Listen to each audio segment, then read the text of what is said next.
নতুন বলে তো আমি সবসময় বল করে থাকি, নর্মালি যেভাবে বল করি সে নিজের প্রসেসটাই ওইভাবে আগাইতেছিলাম এবং ওদের রাইট হ্যান্ডি ব্যাটসম্যান ছিল, বাট আমার প্ল্যানিং ছিল আমি ওদের আরামে যাতে মানে এই উইকেটে আরামে যাতে ইজি আমি ওদের কোনো শটস খেলতে না দিই, কারণ ওরা তো আসলে অনেক স্ট্রং। তো ওদের আছে গিয়ে এভাবে প্ল্যান করে বল করছি, হয়তো বা আল্লাহর অশেষ রহমতে সাকসেস হয়েছে। টেস্ট সিরিজটা আমরা এটা লাস্টে ভালো শেষ করছি এবং ওডিআই সিরিজটা ভালো শুরু করছিলাম, বাট শেষটা ভালো করতে পারিনি। বাট আলহামদুলিল্লাহ যে আজকে বিজয়ের মাসে টি-20 দিয়ে আবার শুরু করলাম। ইনশাল্লাহ সামনে আরো 2টা ম্যাচ আছে, ইনশাল্লাহ সিরিজ জেতার জন্য আমাদের যা কিছু করতে হবে ইনশাল্লাহ সেই জন্য প্রস্তুত আছে সবাই। পেস বলার যখন স্লগে বল করে তার মেন্টালিটিটাও কেমন থাকে, তো এরকম normally, but just all about plan. আপনি প্ল্যান করে সবকিছু করতে পারলে হয়তো বা সবকিছু সাকসেস হতে পারবেন, এটা কম আর বেশি আর কি। বাট আমি আমার প্রসেস যেভাবে ছিল আমি ওভাবে চেষ্টা করছি। হাসান আবারও প্রমাণ করছে। হাসান আমার মনে আছে আমি একটা আয়ারল্যান্ড সিরিজে হাসান ডেথ ওভারে একটা ম্যাচ জিতাইছিল, আমার ওই ফিলিংসটা আবার চলে আসতেছিল হাসান হয়তো বা পারবে।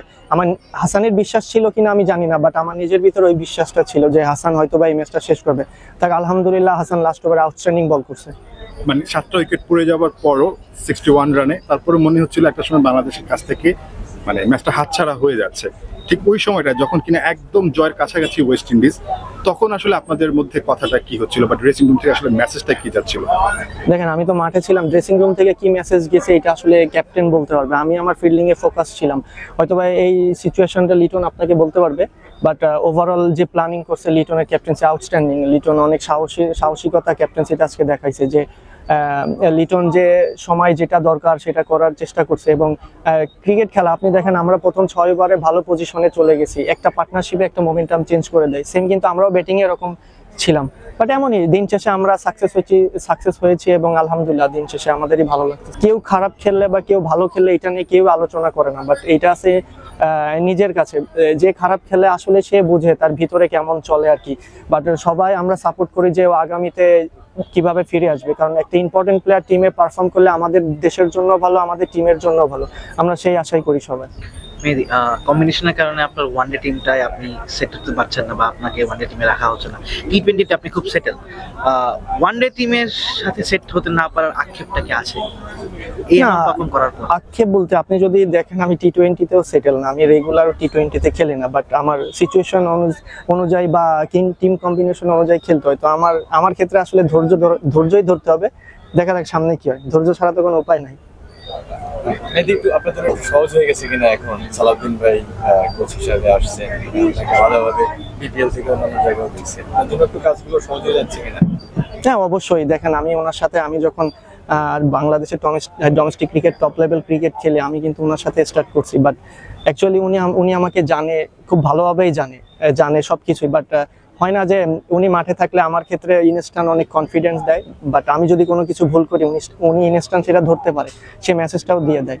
বাট এরকম একজন লোক কাছে থাকলে আসলে নিজেও খুব বুস্ট আপ হই। আপনারা কি গ্যালারিতে ফিল করছেন যে আমরা আরামে জিতছি? সবকিছু কষ্ট করে হয়েছে, বাট সবাই জেতার জন্য অনেক হাঙ্গ্রি ছিল। আপনি প্রত্যেকটা প্লেয়ারের ভিতরে দেখবেন যে সবাই হাঙ্গারনেস ছিল, দ্যাটস ওয়াই আমরা সাকসেস হয়েছি। মেহেদী, এই উইকেটটা কি মিরপুরের সাথে সিমিলার? আপনারা কি এই অ্যাডভান্টেজটা পেয়েছেন কিনা? দেখছিলাম উইকেট কখনো লো হচ্ছে, কখনো বাউন্স হচ্ছে, একটু স্লো হচ্ছে। মানে এই উইকেটে আমরা এই মাঠে আমরা 2টা ম্যাচও জিতেছি ওয়ার্ল্ড কাপে, সো এই অ্যাডভান্টেজটাকে আমরা কি পেলাম কিনা? না, মিরপুরের উইকেট আলাদা, এখানকার উইকেট আলাদা। মিরপুরে এক টাইপের উইকেট, এটা এক টাইপের উইকেট।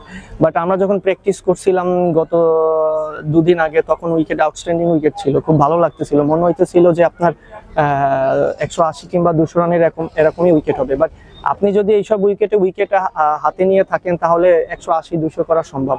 বাট এই জায়গায় হ্যাঁ আপনার হেল্প তো আছে, স্পিনারদের পেস বোলারদের হেল্প আছে, বাট এটা জাস্ট অল অ্যাবাউট আপনি প্ল্যান করতেছেন কোন উইকেটে কিভাবে বল করতে হবে, সেটা তো আপনার অ্যাডাপ্ট করতে হবে, আপনি যে কোনো সিচুয়েশনে করতে হবে। এখানে ওয়ার্ল্ড কাপে 3টা ম্যাচ খেলেছেন, 2টা ম্যাচ জিতেছেন, আফগানিস্তানের সাথে দারুণ একটা সুযোগ ছিল সেমিফাইনালে খেলার। এখানে আসার পরে বিশ্ব উইকেটটা বুঝতে সহজ হয়েছে সেই কারণে, এবং ওই স্মৃতিটা মনে পড়েছিল কিনা যে না এখানে এবার ভালো করতেই হবে?